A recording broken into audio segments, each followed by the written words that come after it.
Hello दोस्तों, नमस्कार। Exist academy में आप सभी का हार्दिक स्वागत एवं हार्दिक अभिनंदन है। कैसे हैं आप सभी? उम्मीद करते हैं आप सभी अच्छे होंगे, जबरदस्त होंगे और आप लोगों की तैयारी बहुत ही बढ़िया तरीके से चल रही होगी। आइए दोस्तों, हम लोग समझते हैं जन प्रतिनिधित्व अधिनियम 1951 की धारा 77। सबसे पहले समझना हमें यह है कि चुनाव में एक प्रत्याशी कितना पैसा खर्च कर सकता है।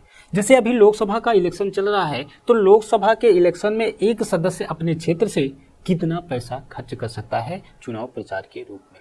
तो इसी को समझना है कि जो आरपी एक्ट 1951 है, उसी की सेक्शन 77 में क्या लिखा गया है। उसमें यह बताया गया है कि नामांकन की तिथि से लेकर कोई भी उम्मीदवार नामांकन की तिथि से लेकर के अंतिम रिजल्ट, कहने का मतलब यह है कि नामांकन की तिथि से लेकर के परिणाम घोषित होने तक जितना भी खर्च होता है उसका एक अलग खाता रखना पड़ता है।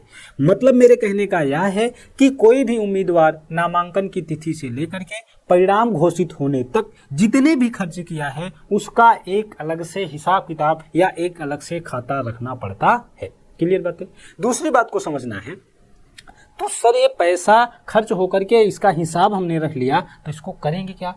तो जितने भी पैसे खर्च हुए हैं उन पैसों को 30 दिन के भीतर, उन पैसों को 30 दिन के भीतर कहाँ रखना होगा? चुनाव आयोग के पास क्या करना पड़ेगा? विवरण देना पड़ेगा। मतलब चुनाव के दौरान जितने भी पैसे खर्च हुए हैं 30 दिन के अंदर सभी उम्मीदवार को, चाहे उम्मीदवार चुनाव जीता हो चाहे हारा हो, सबको चुनाव आयोग के पास उसका विवरण, उसकी जानकारी देना होता है। क्लियर बातें? यदि कोई भी व्यक्ति तय सीमा से ज्यादा पैसे खर्च करता है तो चुनाव आयोग उस व्यक्ति को 3 वर्ष के लिए अयोग्य घोषित कर सकता है। ऐसा जन प्रतिनिधित्व अधिनियम 1951 की धारा 10A में मेंशन किया गया है। या आप ऐसे कह सकते हैं कि आरपी एक्ट 1951 का सेक्शन कौन सा? 10A में यह बताया गया है कि कोई भी उम्मीदवार निर्धारित तय सीमा से ज्यादा खर्च करने पर चुनाव आयोग के द्वारा 3 वर्ष के लिए अयोग्य घोषित कर सकता है। क्लियर बात है? एक एग्जांपल के माध्यम से समझते हैं। एक एग्जांपल आपका यह है, 39वीं नंबर की कोई एक लोकसभा का क्षेत्र है और उस क्षेत्र से कोई मान लीजिए प्रत्याशी है ए नंबर का कोई प्रत्याशी है। ठीक, तो नामांकन की तिथि जिस दिन ए व्यक्ति ने नामांकन किया, नामांकन की तिथि से लेकर के जिस दिन चुनाव का रिजल्ट आया, ठीक, बात को अच्छे से समझिएगा, नॉमिनेशन से लेकर के रिजल्ट तक मान लीजिए इस व्यक्ति ने टोटल कितना खर्च किया? 70 लाख रुपए। ठीक, 70 लाख खर्च कर दिया। तो इस 70 लाख का जो ब्यौरा होगा, जो विवरण होगा, 30 दिन के अंदर कहाँ रखना पड़ेगा? इलेक्शन कमीशन ऑफ इंडिया के पास। क्लियर बातें समझ में आई होंगी? आप लोगों को यह बात समझ में आई क्या? यह आपका सटीक एग्जांपल समझ में आया? 30 दिन के अंदर यह जो धनराशि है इनको बताना पड़ेगा कि हमने हाँ इतना पैसा खर्च किया। मान लीजिएगा कि जो तय सीमा से ज्यादा, मतलब एक लोकसभा क्षेत्र में कोई भी व्यक्ति 95 लाख रुपया खर्च कर सकता है यदि वह राज्य बड़े राज्य की श्रेणी में आता है। तो मान लीजिए यही व्यक्ति 70 लाख ना खर्च करके यही व्यक्ति खर्च कर देता है 1 करोड़ रुपए। तो जब यह ब्यौरा इलेक्शन कमीशन ऑफ इंडिया के पास दिया जाएगा तो तय सीमा तो आपकी 95 लाख है और हम पार कर पा रहे हैं कितना? 1 करोड़ पहुंच गए हैं। तो यही है कि तय सीमा से ज्यादा यदि कोई भी व्यक्ति खर्च करता है चुनाव में तो चुनाव आयोग उसे क्या कर सकता है? अयोग्य घोषित कर सकता है 3 वर्ष के लिए। और ऐसा कहां मेंशन है? आरपी एक्ट 1951 की सेक्शन 10A के अंतर्गत। क्लियर बातें समझ में आई होगी मेरे भाई? यह बातें आप लोगों को बहुत बेहतर ढंग से समझ में आई होगी। आइए बात को समझ लेते हैं कि विधानसभा का यदि कोई भी व्यक्ति चुनाव लड़ रहा है तो उसमें कितना खर्च हो सकता है। तो खर्च अलग अलग तरीके से हो सकते हैं। अलग अलग तरीका क्या हो सकता है? जैसे हमने कहा विधानसभा, तो देखिए राज्य की बात करेंगे तो राज्य छोटे भी होते हैं बड़े भी होते हैं। तो बड़े राज्य और छोटे राज्य की श्रेणी में बड़े राज्य की बात करेंगे तो यूपी हो जाएगा, बिहार हो जाएगा, महाराष्ट्र हो जाएगा, मध्य प्रदेश, राजस्थान, इसी तरीके के बहुत सारे राज्य हैं। तो बड़े राज्यों में एक प्रत्याशी एक विधानसभा क्षेत्र में 40 लाख रुपए खर्च कर सकता है। क्लियर बातें? हमने जैसे समझा, मान लीजिएगा एग्जाम्पल के तौर पे यहाँ पे समझ लीजिएगा, मान लीजिए 244 नंबर की कोई एक आपकी विधानसभा है, कौन सी? रामपुर खास। ठीक, 244 नंबर की एक रामपुर खास की विधानसभा है और उस विधानसभा में कोई भी कैंडिडेट, एक कैंडिडेट आपका क्या है? यक्ष है।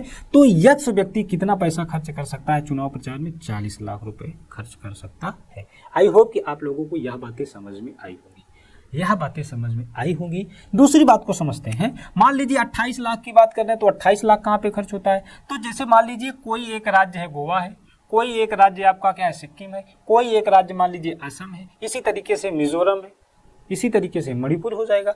तो ये छोटे राज्य होते हैं, तो छोटे राज्य में एक विधानसभा क्षेत्र में कितने पैसे खर्च कर सकते हैं? 28 लाख रुपए खर्च कर सकता है एक विधानसभा क्षेत्र में। क्लियर हुई बातें? तो यहाँ पे 40 लाख और 28 लाख होता है। आइए बात को समझते हैं कि जैसे हम लोगों का मैटर क्या है। हम लोगों का मैटर यह है कि अभी लोकसभा का इलेक्शन चल रहा है, तो लोकसभा इलेक्शन में हम कैसे खर्च कर सकते हैं? तो एक तो लोकसभा का खर्च कितना हो जाएगा? 95 लाख रुपए प्रति लोकसभा क्षेत्र में। एक आपका हो जाएगा 75 लाख रुपए प्रति लोकसभा क्षेत्र में।